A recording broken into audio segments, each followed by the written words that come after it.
This woman was in prison for 50 years, okay? The nerve of him to ask her, the last known person to be seen with his son, did you kill my son?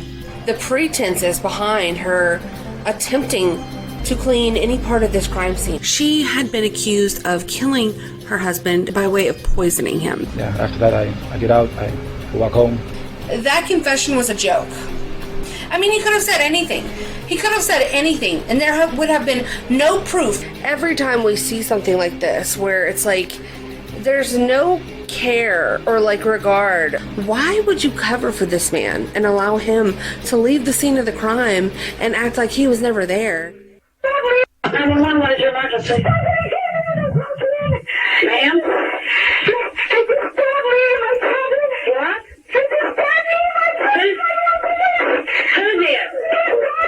Hang on. Hey guys, what's up? It's your girl Kelly. We're back with another video. If you guys are new to the channel, please hit that subscribe button and join me. I would very much appreciate it if you are into true crime stories, news, politics, and so much more. I would appreciate it if you would subscribe. And for all my returning listeners or subscribers, thank you guys so much for being a friend. And I appreciate everyone who watches this video in advance. Thank you to all. So guys, we're going to get into another true crime story. And this is a hotly debated case. There's been a lot of videos that I've watched, a lot of research that I've done on this case, and I just want to say here now that the stuff that I'll be covering in this video is going to only scratch the surface of this case. I mean, it is a lot. Okay, so there's many different theories. Just know that there is a lot more, and if you want to do more research, it's out there. If you want to look further into this case, there's a ton on the internet about it. So let's get into it, guys. Let me know in the comments, have you ever heard of this one? If you have, initial thoughts, do you think she's guilty or innocent? And if I change your mind by the end of this video, or if you at least have something to think about by the end of this video, let me know in the comments down below as well. So let's get into it, guys, without further ado. So this is a story about Darlie Lynn Peck Routier, who was born on January 4th, 1970. She was originally from Altoona, Pennsylvania, to parents Larry and Darlie Key. And she had two younger sisters who were much younger than her, about 10 and 12 years respectively. And her family lived in Pennsylvania for a short time in her life until they moved to Lubbock, Texas when she was about 7 years old. Her family ended up moving back to Pennsylvania, where they would stay again for a short period of time, and then moving back to Lubbock, Texas, where she would end up creating a life and ultimately meeting her future husband, who is Darren Routier. After moving back to Lubbock for the second time, her mom found work at a local diner, and she ended up being a co-worker to a man named Darren Routier. He also had a loving family with a mom and a dad and a brother, and he was working there. He was 2 years older than Darlie. He was 17 at the time. Darlie was 15 when her mother decided that they would be a good match and wanted to have Darlie come into the restaurant and meet Darren so that they could possibly see if they would actually end up liking each other, which is ultimately what ended up happening. They had an instant connection and an instant spark between them, and they were very quick to become a couple and an item. But this was back in the mid-80s, so there wasn't too much fuss about that sort of thing. Age gaps were pretty normal at the time. So they met in 1985, and 3 years later, when Darlie was 18 years old, they ended up getting married in August of 1988. Darren had actually proposed to her on a trip that they were taking to Colorado. She described in her trial testimony how he proposed to her on one of the ski lifts, and she was ecstatic and very eager to accept his proposal. So Darlie was a senior at Monterey High School in Lubbock, Texas, and ended up graduating in 1988, and they were a young couple who were at the very beginning of their life and had a very promising future together. And it seemed like everything was going to be just this amazing fairy tale romance with the two of them very much in love, very young, and very bright futures ahead of them. So Darren was initially working for a company that developed electronical components, and short time after that he ended up starting his own business that proved to be very successful. And he kind of took his knowledge of what he had learned at his previous job working with these electronic components and developed a technique that would test these electronics, and ended up growing that business to quite a success. So what began as a small, modest life where they were living as a couple in an apartment, very young, late teens, and Darren started this business. Darlie was helping every step of the way. She had also at one time worked with him at the company that he had worked for, which I believe was called Cuplex, before starting their business. And when he was developing and growing this business, she was basically running the operations. She was doing everything she could to help him and to be supportive of him and his endeavors and his dreams in order to make their future the best that it could be for both of them. So as the business grew and their profits started to come, they ended up buying a house in Rowlett, which is an affluent suburb of Dallas, Texas, and ended up spending quite a bit of money renovating this house. It was a very beautiful and grand house. They were very much the type of people to want to put on a very good display for others. So especially Darlie. Darlie was the type of girl who she wanted everything to look just so. She wanted herself to be very presentable, as well as her family, her home, and anything that you could see from the outside. She was very good at making sure that she was only presenting you with the best possible view. So any flaws, any sort of negatives, or any sort of messiness that might have been in her life at that time was hidden away, and she did not want anyone to see any sort of fault lines in her perfect suburban home and family. And Darren was similar in his views on this keeping up with the Joneses type of attitude, where he also wanted to have nice things. He wanted to have a presentable and enviable life, and they were both kind of on the same page as far as that went. So he had obviously thought that, Darlie was a very beautiful woman, and she was, so he took that into consideration, and that was something that he was very proud of, was that he thought that his wife was very attractive, and he ended up buying her breast implants very early on in their marriage so that she could continue to enhance her appearance. And this was something that was also working out for him as well. So you could say that it was somewhat of a selfish reasoning behind him kind of allowing Darlie to put on this larger than life kind of outer appearance. So he was not only supportive of that, he was encouraging of that, and he wanted people to look at his wife and envy him for his life, the way that she looked, and the way that their home looked, and the way that their children looked. So it was important to both of them that they appeared to be the perfect family, and they wanted other people to see them as only that. So at the same time as Darlie getting breast implants, Darren also went on to buy a 1982 Jaguar and a 30-foot cabin cruiser, and also bought Darlie a large amount of flashy jewelry. She gave birth to her first son, Devin Rush Routier. He was born just shy of a year after their marriage on June 14th, 1989. So it would seem like she might have been pregnant before they even got married, because they were married in August 1988, and she gave birth to her son about 9 months later. She then gave birth to her next son, Damon Christian Routier, on February 19th, 1991, and her youngest son, Drake, he was born on October 18th, 1995. At this time, most people in their lives who were close to them, and even people who may not have been as close to them, could begin to kind of see the cracks that were beginning to form, and they could see that the Routiers were living beyond their means. It was quite obvious at this time that there was financial troubles that were beginning to brew, and those were causing strain and those were causing tensions within their marriage as well. So after spending all this money to buy this very nice fancy house, make all of these renovations, buy all of these expensive items, spend all of this money that they probably shouldn't have been spending.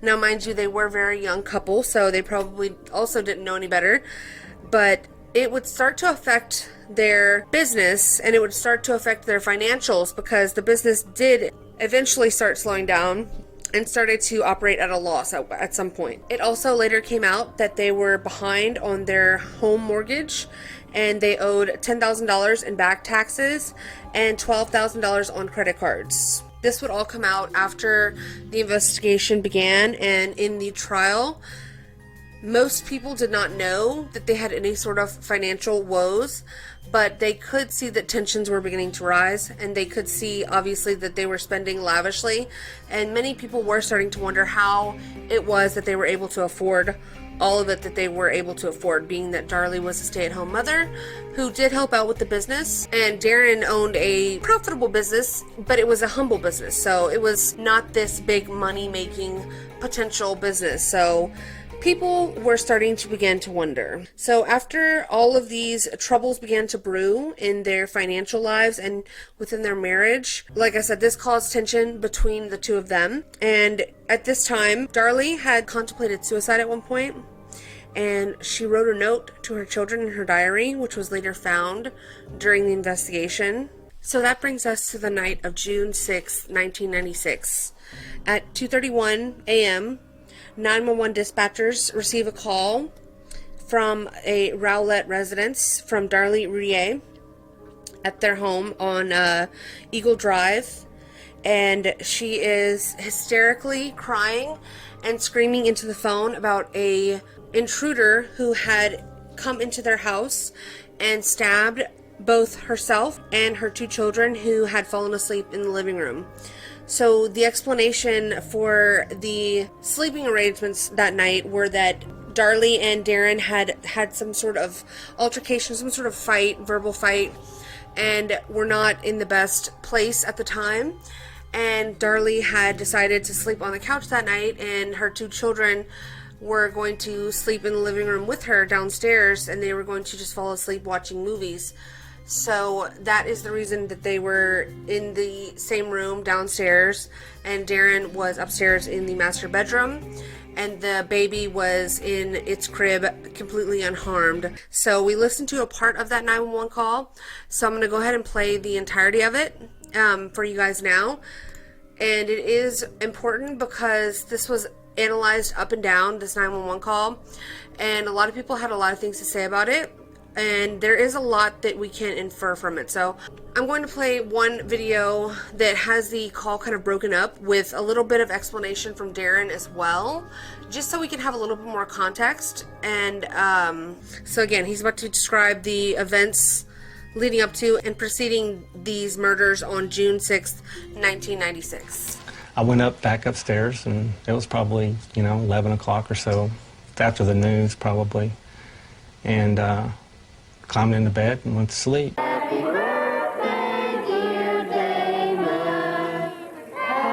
And about 2:30, the first thing that I remember is hearing a real light glass break, just a The first thing I hear is this real light glass break. It seems like the very first thing that I remember hearing is a glass break. And then this screaming, I mean this huge, loud screaming. Next thing I hear is Darlie screaming. I mean screaming as loud as any person you've ever heard. When I came down the stairs, I passed her, she was screaming, Devin, Devin, Devin, Devin, Devin. I mean just freaking. But the first thing that I heard was Darlie screaming, Devin, Devin, Devin, Devin, Devin. I mean, she was just going over and over and over again. It jarred me, and, I jumped up. I run down the stairs as fast as I can. I looked up, I'm yelling at her, what the hell happened? She grabs the phone, she's running back and forth. She's screaming and she's hollering, and that 911 tape is exactly what I heard. I mean, she went straight to the phone, straight to the sink, get the towels, and I was straight to Devin. And when I get over to Devin, he's laying on the floor face up, and he has these huge 2 gashes in the front and the top of his chest. And I see the coffee table bent over. He has no no life in his face. 911, what is your emergency? Ma'am? What? Who did? Hang on. It's enough medical emergency. Hang on, ma'am. Unknown medical emergency, 5801 Eagle Drive. Ma'am, I'm trying to get an ambulance to you. Hang on a minute. God, my babies are dying. What's going on, ma'am?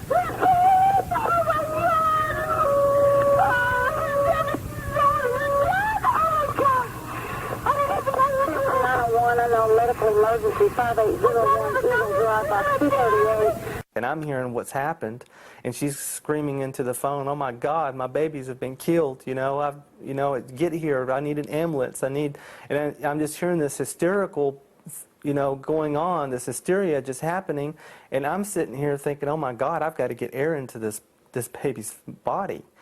And I go down to blow into his mouth to give him CPR, cocked his head back, and as soon as I did, blood just spewed out of his chest. Jesus Christ. I didn't know what to do, I mean, you're just freaking. I mean, just trying to do everything that you can. I tried to revive him. I gave him CPR. I blew into his mouth. As soon as I blew into his mouth, blood came out of his chest. And it was just a complete hole. I put my hands over it, trying to hold the holes closed. And then I look up, and Damon's laying over 12 feet away from him up against the floor. And he's just laying there, and he's not, he's moving a little bit. Street, Linda Vista, and Willowbrook. Attention 901, medical emergency. Maybe possible stabbing, 5801 Eagle Drive, about 238, Street, Linda Vista, and Willowbrook. Come out 232. Stop that car, 80. Oh my God. Need units going toward 6801 Eagle Drive, 5801 Eagle Drive. Hysterical female on the phone. His child has been stabbed. Ma'am, I need you to calm down and talk to me. Twice, Clint. 5801 Eagle. 233 code. Ma'am, listen to me. I need you to... Oh my God. Can you take the radio, Clint? Ma'am, I need you to talk to me.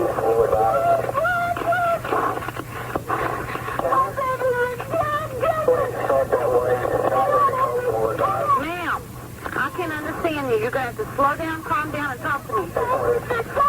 What is going on? We believe he was stabbed laying down, and he was stabbed in the back. That's the younger of the two of them, okay?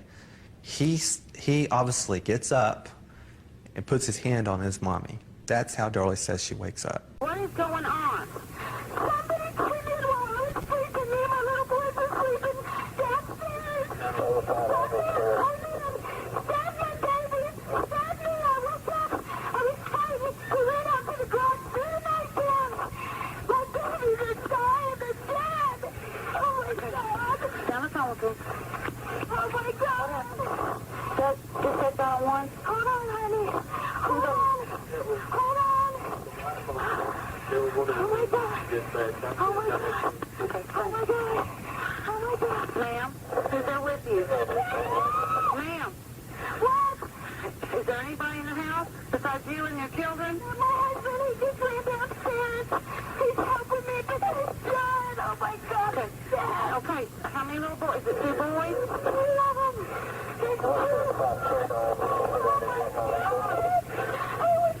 Okay, listen to me. Calm down. Go ahead. 5801 Eagle Drive. 5801 Eagle Drive. It's going to be a stabbing. When are they going to be here? Ma'am, they're on their way. Oh my God. 235. Ma'am, how old are your boys? What? How old are your boys? No. Okay. Oh my God. Oh my God. Oh shit. Calm down, can you? Oh my God. Is your name Darlie? Yes. Okay. Your husband's name Darren? Yes, Hurry, God, it's taking forever. There's nobody in your head. There was, you don't know who did this? Don't kill him, baby!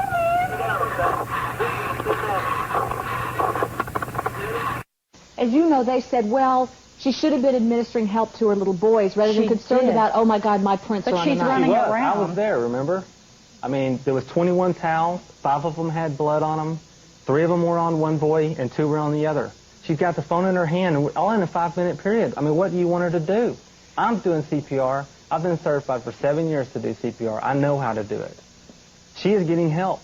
You know, she got all those policemen, all those fire trucks, and the, you know, the emergency crews. Plus, she's injured herself also. Did you even know that there was a gash on her throat at the No, time? I didn't know until they brought her to the door that she was even cut, bleeding, or anything. You say you didn't realize she was hurt until you came back in the house? Right. Is that true? Yeah. What did you say to her then? You remember? I made her a promise. When I helped her get on the gurney, I made her a promise that I would find out who did this.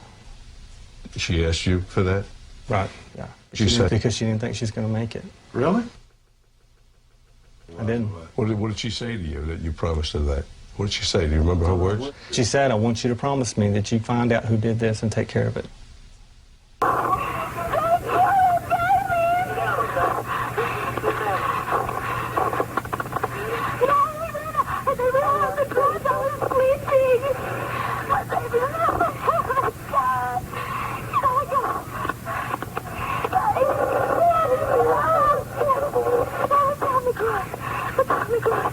They left the knife laying. There's a knife. Don't touch anything. I already touched it and picked it up. Who's out there? Anybody out there? I don't know. Okay, ma'am, listen. There's a police officer at your front door. Is your front door unlocked? Yes, ma'am. It's left the ambulance. They're grieving. If they don't get in here, they're going to be sad. My God, they're sad. Hurry, please. Okay, there's... Is 82 out on Eagle? Uh-huh. Oh my God, hurry. 82, you out. Oh my God. Oh my God, why would they do this? What do you say?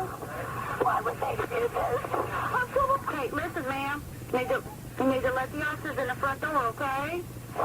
What? Ma'am? What? You need to let the police officers in the front door. This knife was laying over there, and I already picked it up. Okay, it's all right. It's okay. I got in the purse, baby. Part of the criticism and part of what was used at trial against your wife was the 911 call. Right. The investigators said that she was unduly concerned with prints on the knife. She said to the operator, the dispatcher, that the intruder came in, that he had dropped a knife, and the dispatcher said, don't pick it up, and she said, I already did. Well, sure. That's what I would say if somebody said, don't pick it up. She asked her a question, and she was responding. Okay, I got in the purse, baby.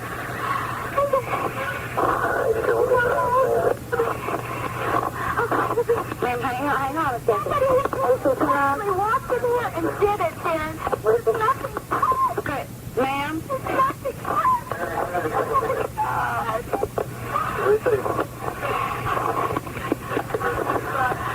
Ma'am, is the police officer there? Okay, go talk to him, okay? Yes, that's okay. Go talk to him, baby. Okay? And I saw blood everywhere. I mean, you look at the crime scene photos and you know, in evidence, the carpet is blood red from one end to the house to the other, and mostly all of Darlie's. I mean, Darlie almost bled to death. I mean, there were probably 30 or 40 people around, and there were lights and stuff on the house, and the yellow tape was going up, and there were police officers running in and out of the house. Contaminating everything, all the evidence on the floor, adding footprints to it, smashing blood spots on the floor. So Devin Routier was pronounced dead on the scene. Damon Routier was pronounced dead while being transported to the hospital. He died on the way, and Darlie was rushed into emergency surgery. She had to get a necklace surgically removed that was embedded into her neck by way of this wound that was a basically a vertical slit on her neck, and in order to stop the bleeding and to close this wound. She was then sent to ICU, and it was a pretty serious injury that she sustained, and he's not lying when he said that she quite literally almost bled to death from this injury. And the 911 call itself does sound somewhat suspicious the first time you hear it, and even I, when first starting to look into this case, was skeptical from this 911 call. But what you have to remember is that this woman was actively bleeding out.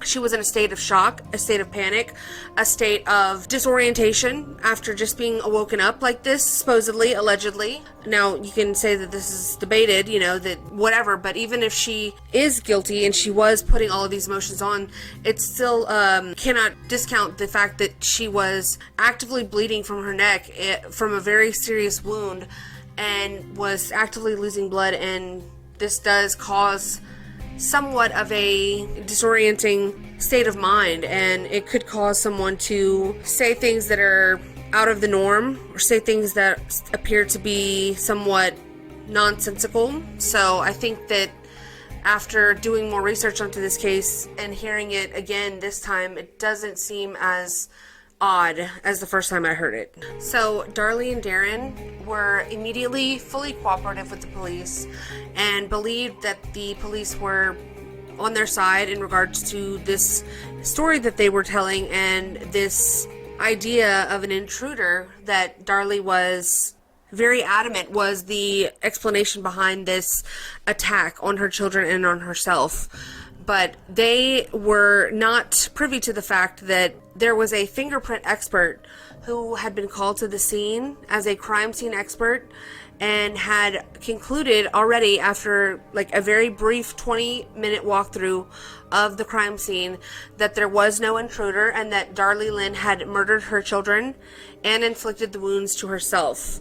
So they were called to this crime scene. After assessing the scene there and knowing what they knew about the facts of the case, they had already kind of made a determination, and they had already established some sort of bias in the police department that what Darlie was telling them was not true and that there was no intruder. They had already discounted her story as made up and that she had inflicted all of this onto herself. So just to show you guys, this is what her injuries looked like right after the attack. So as you can see in the hospital bed, it doesn't look all of that bad, including the scar on her neck, although this neck injury was extremely severe, and the doctors performing the surgery had said that if she had been cut about a millimeter or so, some very small insignificant distance, any further into her neck,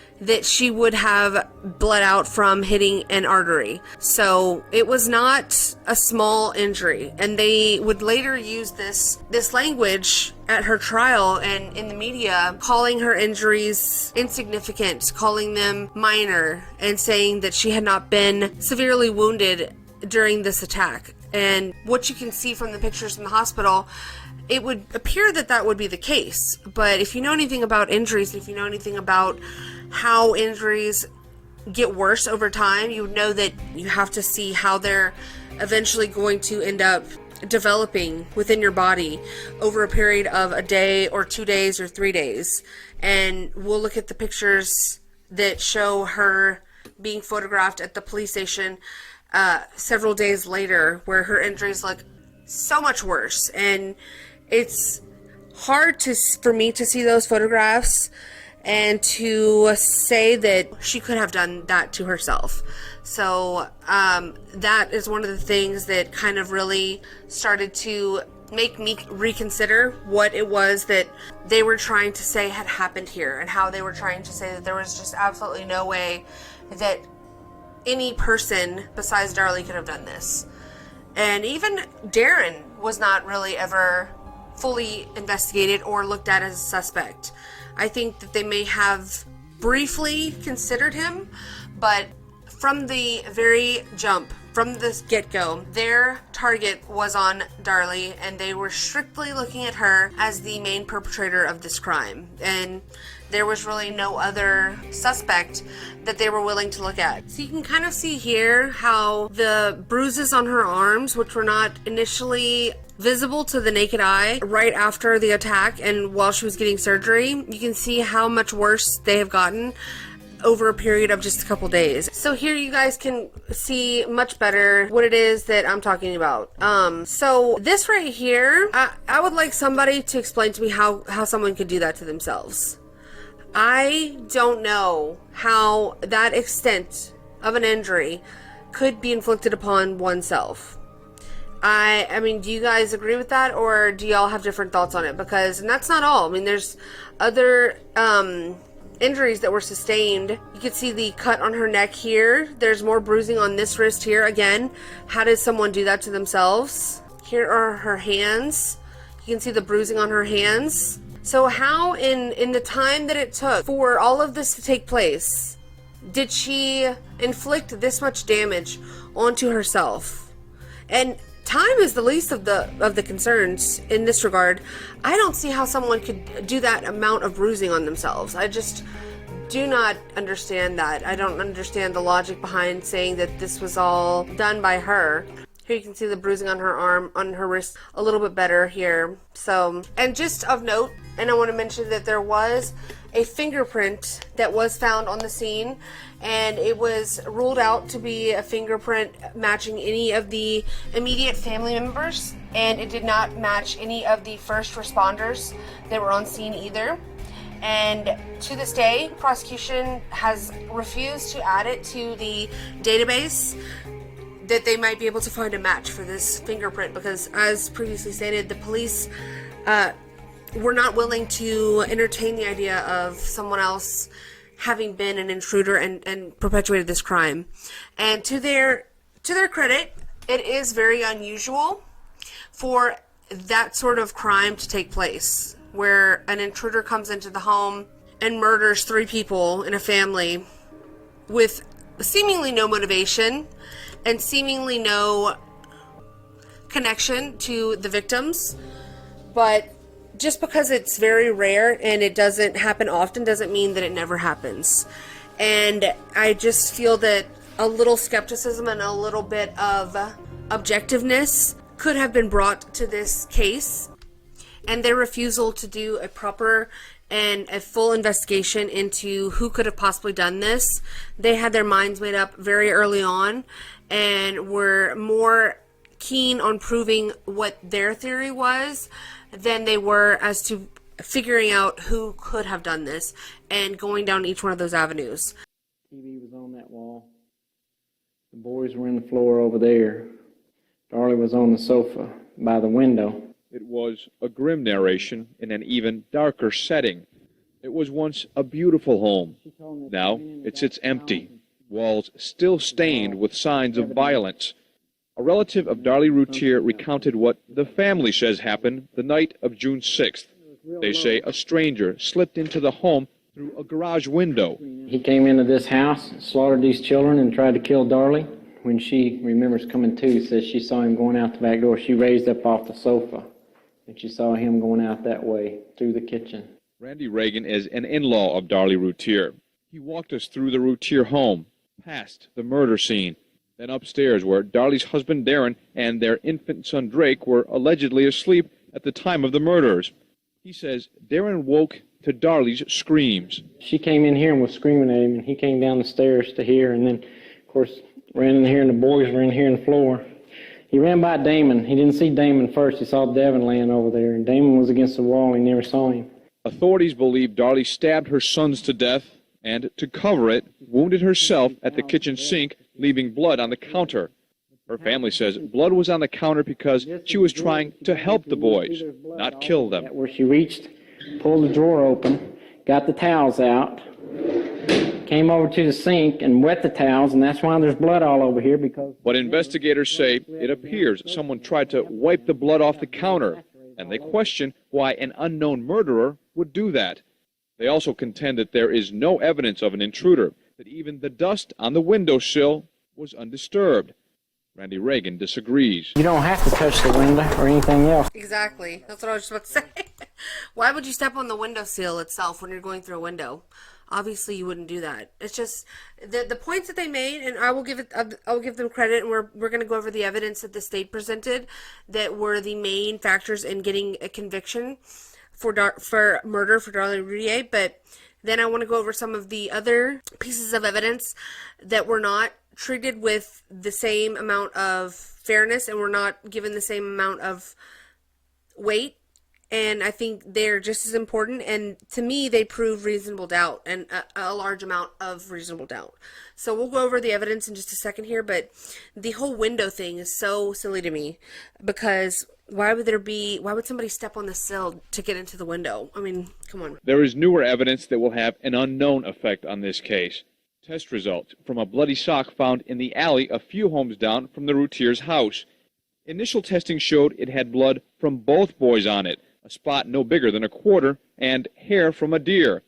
Now sources say the latest results show more DNA was found on that sock, DNA that belongs to Darlie Routier. Sources say those involved with the case on both sides have been so torn by the tragedy that many are seeking counseling to help them deal with the violent deaths of two young boys.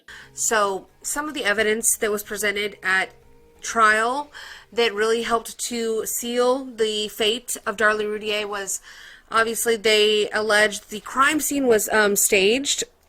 So there were certain inconsistencies, being the blood on the sink. They were alleging that there was an attempt to clean up the blood by the sink, although you could also argue that it's possible that she just had rubbed up against the sink and she was running all around the house, again, disoriented and in a state of panic, and her shirt rubbing up against the edge of the sink would have the appearance of a smudge or potential white marks. And nevertheless, even if she did attempt to wipe the sink down, I don't think that that proves anything necessarily, but they use this as another point to their case against Darlie. So other items they said looked staged were the lack of certain footprints they felt that should be there. The knife made a pattern, a blood pattern in the garage where Darlie had said that the intruder had dropped it. They put forth that the knife that was used to commit these crimes was a knife from their own kitchen, which I will say that is a good piece of evidence, and that does seem very bizarre if an intruder were to break into a home at random and not bring a weapon. If this was his intentions, I think that that is quite peculiar, although I wouldn't rule anything out in regards to that. I think that this, although appears to be random, and they have not been able to come up with a solid suspect besides, potentially Darren, but I'm still not convinced that it's him either. I do think that it might have been someone who was targeting them and they just didn't know it, that they were being targeted. But nevertheless, they also tried to say the window appeared to be staged and that they did some testing on one of the knives that was also located in that knife block in the kitchen that appeared to have some fibers that matched the window screen, which they alleged was cut by someone in the home, namely Darlie, and then replaced back into the knife holder. And they tested these fibers and matched them and used this as evidence. It would later come out that the fibers were retested and were inconsistent with the fibers from a screen on a window and could be more consistent with something like a paintbrush or something like a different kind of fabric. So it was inconclusive that those fibers were matched to the window and that that window was cut with that knife. So it's possible that it was cut by a so-called intruder, and the knife that he brought was maybe smaller or not as efficient and decided to end up grabbing a knife from the kitchen. Again, these are just theories, these are just speculations, and I'm trying to just kind of paint a picture of the two different sides here, and I want to know what you guys think as far as her guilt or innocence, because it's a tough one. I mean, this is one of the most difficult cases as far as saying without a shadow of a doubt definitively one way or another, because it was, like so many others, botched, I believe, as in the investigation phase. And so they said that the crime scene was staged. They called her wounds superficial in relation to her son's wounds, which Devin, who was the one that was laying on the ground and had 2 large gashes in his chest, his wounds were so severe that the knife basically had almost gone in and out of his body. So it had been stabbed so deep into his chest that it almost went out the other side. And in relation to her injuries on her neck, where her neck was slit, it wasn't as severe as what they were alleging, but I think that that is also an insignificant point, and it's also kind of irrelevant because it's possible that he had killed the children first, if there was an intruder, and then went to take care of her, or went to possibly sexually assault her, and maybe this is when the commotion began, this is when she was awakened, this is when maybe he knocked over something that shattered, you know, which would explain the glass that Darren had heard, and he got spooked. It's really hard to say. I mean, the other theory that the prosecution had put forward is that she did this all to herself. So after stabbing her 2 boys, that she then proceeded to cut her own neck so deep that it almost punctured an artery, and then the bruising all over her arms and body, and another small stab wound in her arm was all done by her, right after and in the midst of all of this happening. So another piece of evidence that was actually quite good, and in my opinion was solid for the prosecution, was the cast off of the blood from her sons, meaning they found trace amounts of blood on the back of her t-shirt, where it would appear that it could only have gotten there from someone who was actively stabbing the person, whose blood was then cast off from the knife. And when you raise the knife back up to stab someone again, there is blood spatter that casts off of that knife that is then spread out into the air and could land on technically the back of you or anywhere surrounding you. So this was something that I found to be quite compelling and quite interesting, and the people who are on the side of Darlie Routier is innocent, I have not really seen an explanation for that, but I still can give somewhat the benefit of the doubt in that regard, but it is bizarre. But then again, it's like, who is to say? Because the prosecution, they can say anything that they want, and there was blood all over that crime scene. So who knows in the end what is actually the facts? And her injuries were not allowed to be presented to the jury. They were not allowed to see the photographs of her injuries. And that's another thing that I find to be quite egregious, because I don't understand why certain evidence is not let in, especially on a death penalty murder trial. It just seems very bizarre to me. So another piece of evidence that they brought forward to support their convictions that she was guilty was the pillow and the sofa that she was laying on had very little blood on them. So they were alleging that had she been laying down on the couch as she described when she was attacked by an intruder and her neck was slit by a knife, that there would have been massive amounts of blood immediately, and they would have poured all over the sofa and the pillow that she was laying on. The amount of blood that is going to be exiting that wound is not going to be substantial until you actually start moving your body and getting up, and that's when she really started bleeding a lot, and the blood from her neck began to really flow was when she actually stood up and began to move around. The other piece of evidence that they tried to supply as some sort of motive was this allegation that there was an insurance policy put into place for both of the boys, which wasn't very much. I mean, it was a $5,000 policy for each boy. So they were alleging that this woman had killed her 2 children for a total of $10,000, which would not have even covered the cost to bury them.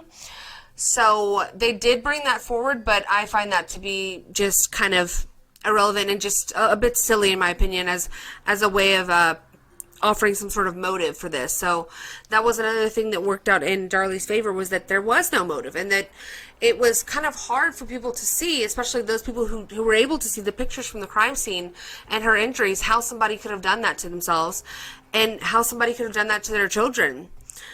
And so there's a lot there. I mean, you really can both sides this case on many different levels. So some of the other items that were found was there was a sock that was a crucial piece of evidence that was found several blocks away from their home.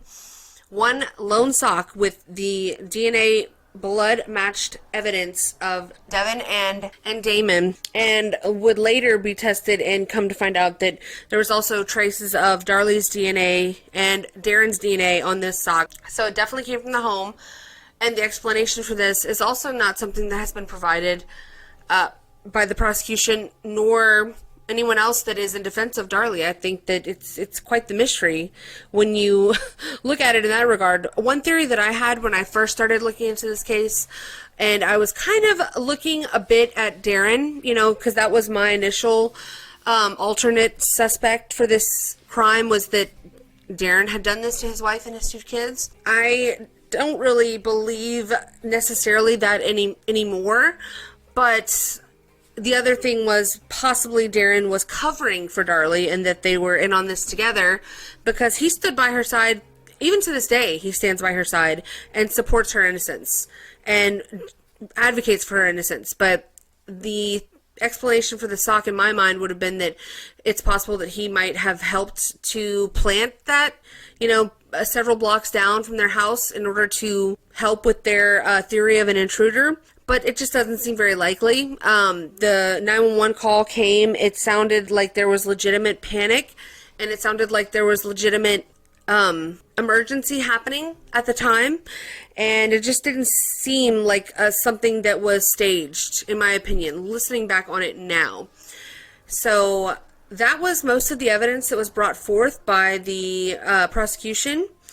Now, one huge, kind of, in my opinion, deal-breaking piece of evidence that was presented to this jury that, in my opinion, really helped seal the fate of Darlie was this news footage of her 8 days after the crime was committed, 8 days after her sons were murdered. And the news covered an event that they were doing out at the grave sites of her 2 sons. And when I tell you, they vilified this woman over this clip. And it does look bad, I will admit to that. But that in and of itself, in my opinion, is proof that she should have never been convicted of this crime. Because there is so much reasonable doubt here, in my opinion, that I don't see how a jury was able to convict her under the law and convict her and sentence her to death, no less.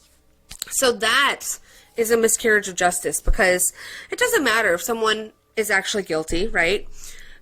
Because only they may know the truth of their own guilt. You have to prove it with evidence in a court of law beyond a reasonable doubt. And we kind of went over this same sort of thing with the Murdaugh case. I don't feel like that case was proved beyond a reasonable doubt either.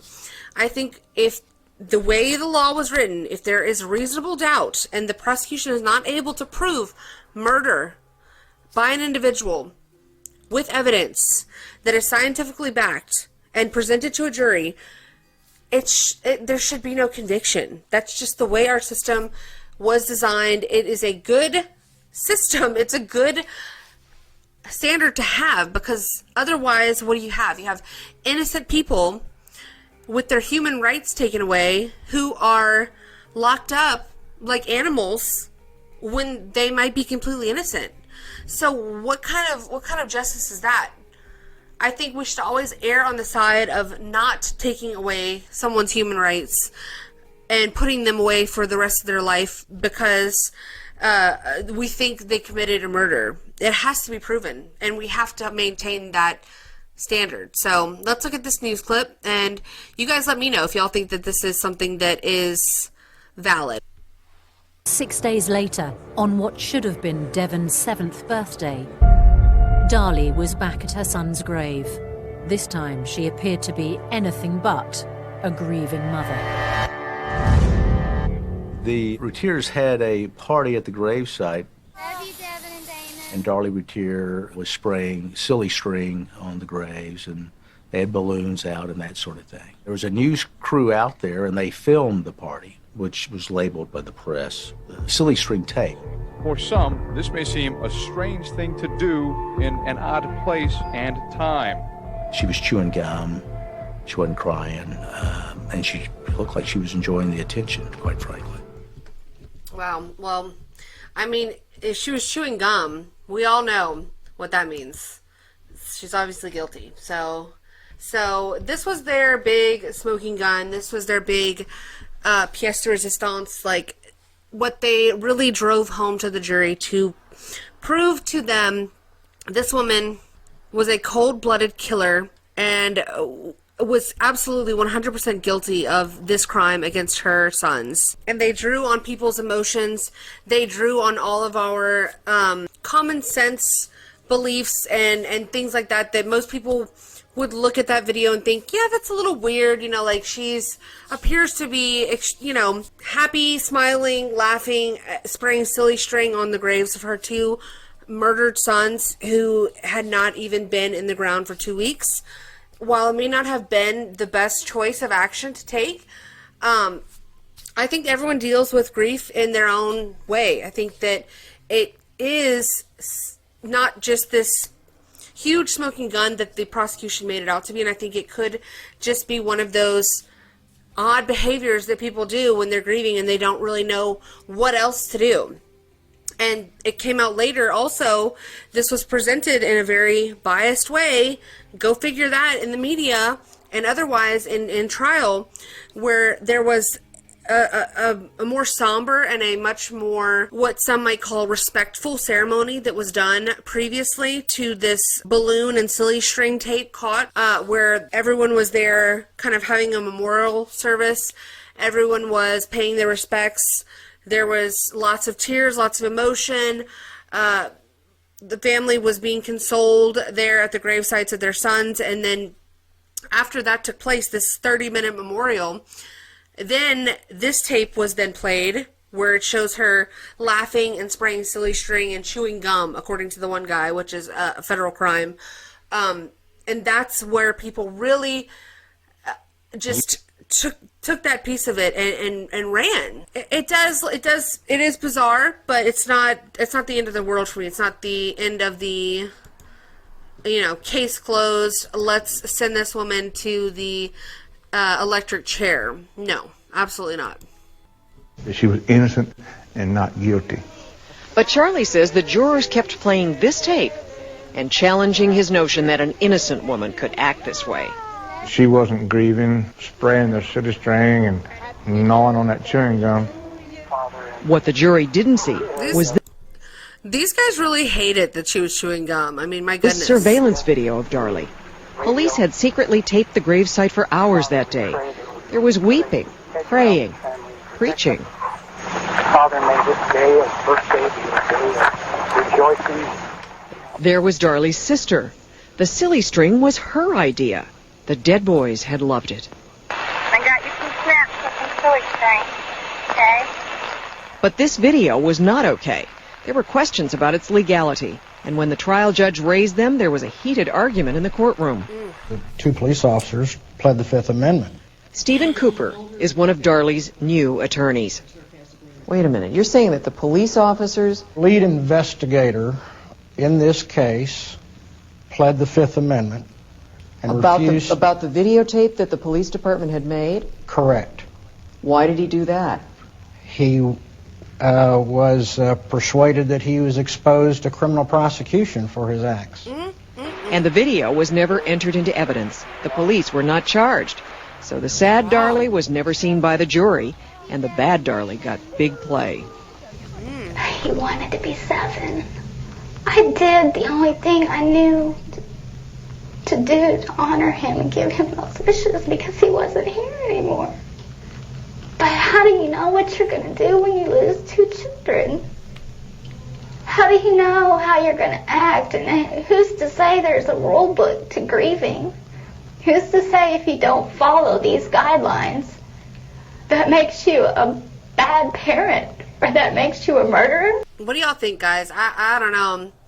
Every time I really start to like delve into all of the different layers of this case, I lean more and more towards the side of, you know, if not her full-on innocence, but without a shadow of a doubt, I believe that they did not have enough to convict her without a reasonable doubt of murder. That is a travesty. That is a abject failure of our justice system. Absolutely. Fully agree with that fact. But some of the evidence that was presented as a possible means to exonerate Darlie that was either never explored or was not pursued by the police in an effort to find out the truth about this crime was the fingerprint that was found and never assigned to any one individual. They never really took a good look at the sock and how that could have possibly gotten there with this time frame that they were alleging had occurred. The injuries to Darlie Routier, I would argue, would be near impossible to subject yourself to. So there was also the case of there being absolutely no motive to commit a crime like this. The window being slit and the fibers on the knife, first alleged to have been absolutely matched to the fibers from the window screen and then later being inconclusive. That is a huge red flag to me. And then all of the speculation about her reaction after the murders. Her reaction on the 911 phone call was brought into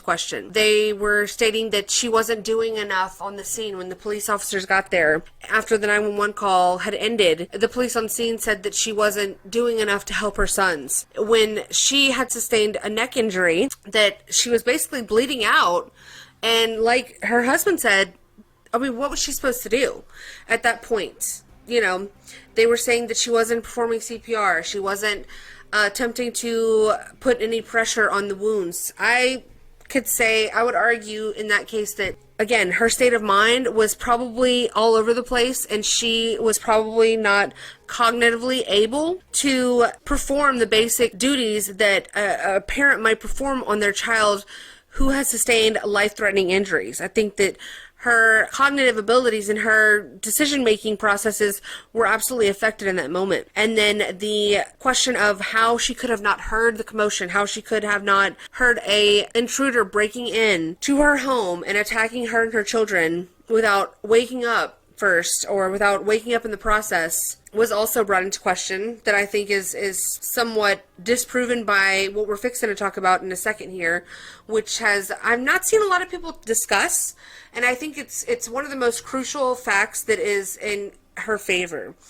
But there was all kinds of allegations of changing stories, changing narratives, and I think that all goes back to the fact that she was in a traumatic state where you can't really hold somebody to their initial statements in that regard, especially after going through something like that. And I just want to show you guys, before we move on to the last thing, the piece of evidence that I would say is the most, or one of the most compelling things, or one of the most important explanations as to Darlie's behavior, and it could be a possible explanation to her frame of mind before, during, and after this crime. And I think that once you get so much media coverage and you hear so much about a case, and this case blew up, I mean, it really did, it's bound to affect your memory, and it is bound to give you not only a jumbled memory of the events of that night, it is in some cases going to alter or confuse your memory, and it is going to affect the recollection of that night. So I don't hold any of that against anyone in a case like this. I think that it's an indictment on our justice system that we try to argue stuff like that. We try to argue somebody's lack of emotions or too much emotions or what have you in the aftermath of a crime, or their story might have changed when media coverage has been received. It's like, there's so many factors that go into these sorts of things that you can't really look at any of that. All you really can look at is the science and the evidence that can be proven without a shadow of a doubt. And that was not the case in Darlie Routier's trial. Okay, so this is one of the only channels that I have seen make mention of this next piece of evidence that I think is extremely important, and I think it's underrated, and I don't believe that it's really been given its fair shake. But this is from Behind Criminal Minds, and he did like a 3-hour deep dive on this case, so I will link it in the description if you want to look at this video. I think it's really good. It's broken down. He goes over all of the evidence that we just kind of went over, but in more detail.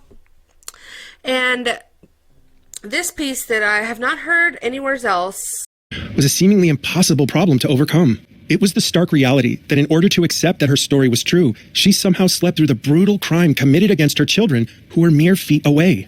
It didn't make sense, and the various defense claims of ether or chloroform being administered by an intruder were not based in the physical evidence. On an old episode of the daytime talk show, The Lisa Gibbons Show.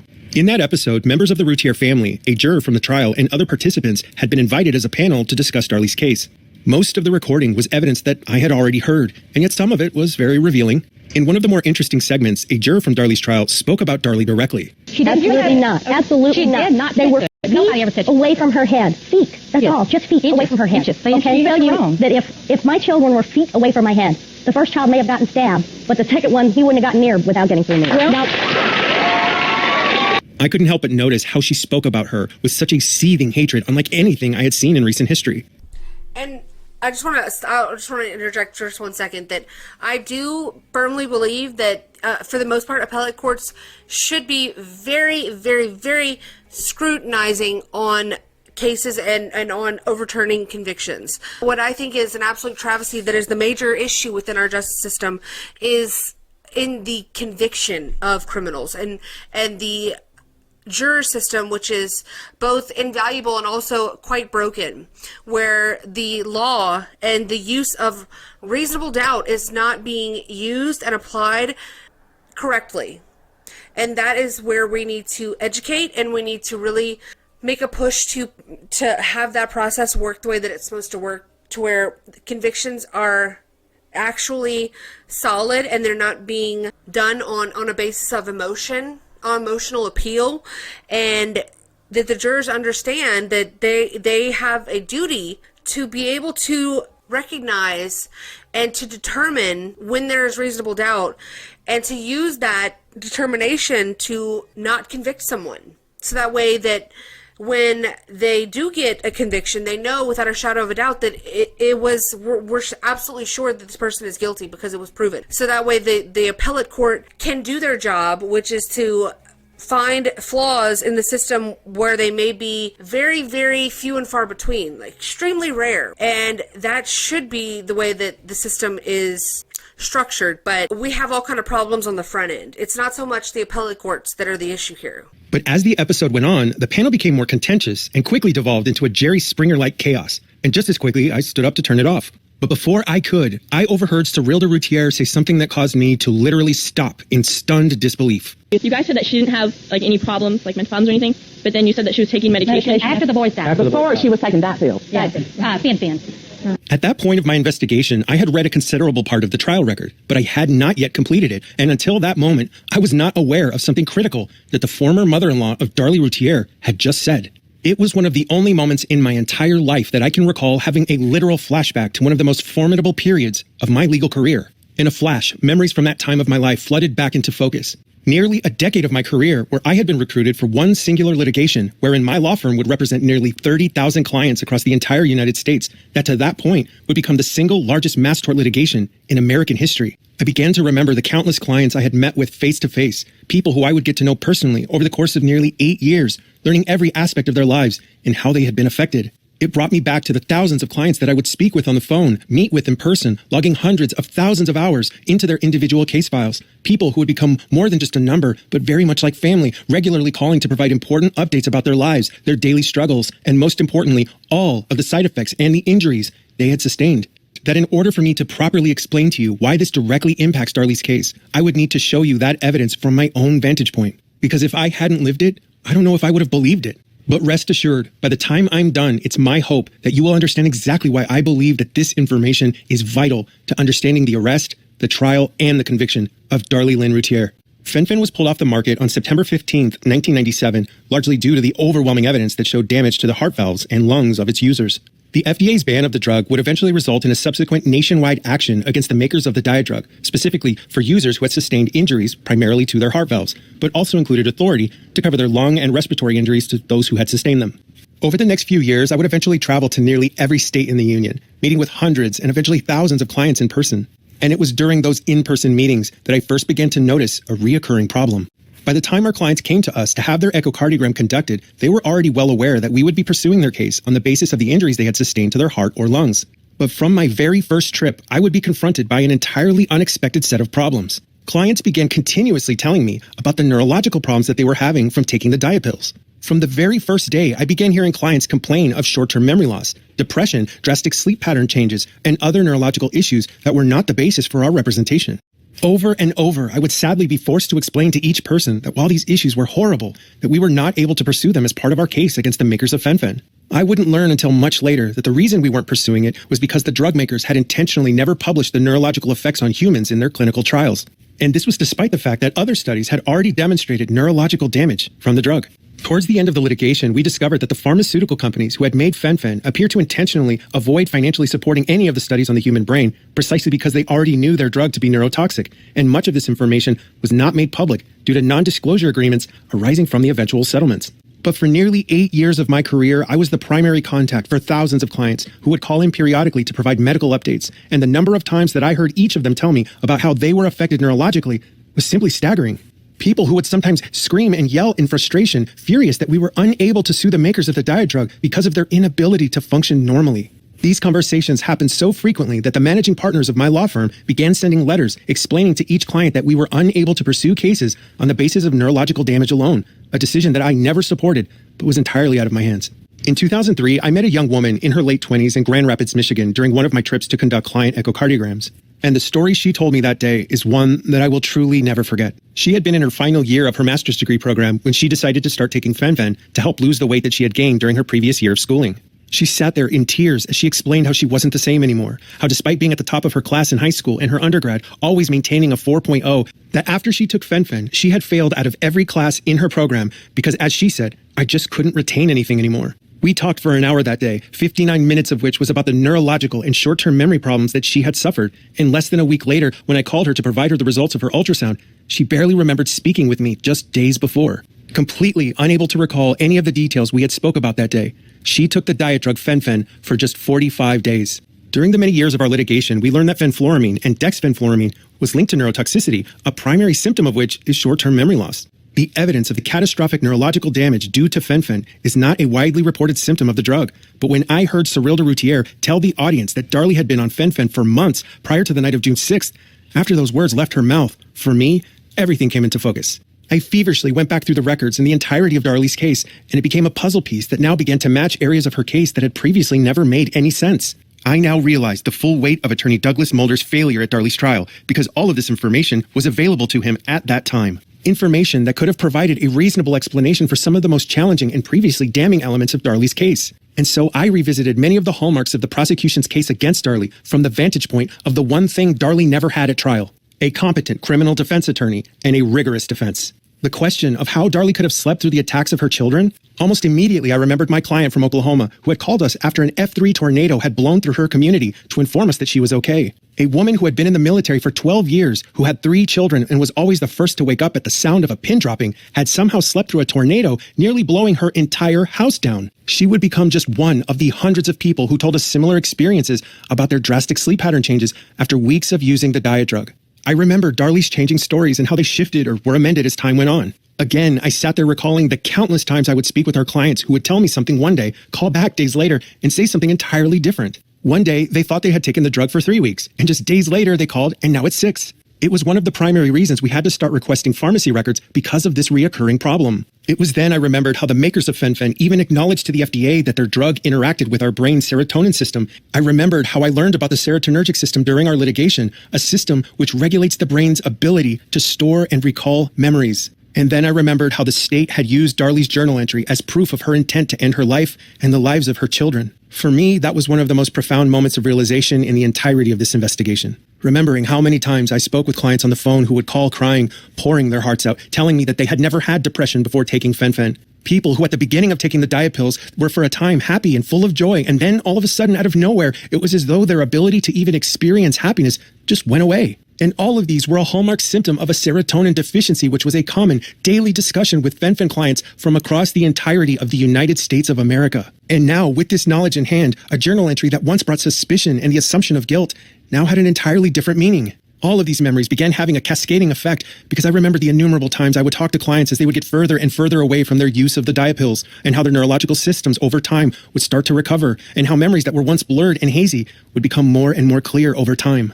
I realized how something that had a physiological, neurological, and rational explanation in the medical world would instead have the appearance of deceitful and criminal behavior when viewed against the backdrop of a heinous crime. A vast majority of the clients we represented during the nearly decade-long litigation took the diet pills for between 4 and 8 weeks. Over time, we learned that the longer a client took the drug, the more likely they would sustain severe cardiac, respiratory, and neurological problems. We would represent clients that only took the drug for as little as 3 weeks, some who were in their early 20s, men and women who had otherwise been healthy, but were now facing a horrific diagnosis called primary pulmonary hypertension. A diagnosis that at the time was a death sentence, a disease that could only be cured with a dual heart and lung transplant. And many of the people who were diagnosed with that disease only took fen-phen for 3 to 4 weeks. Digging through Darlie's case records, I was stunned when I came across the documents that told me exactly how long she had been on this cardiac, respiratory, and neurotoxic pharmaceutical drug that would ravage the lives of hundreds of thousands of people. And when I saw it, I almost couldn't believe the words on the page.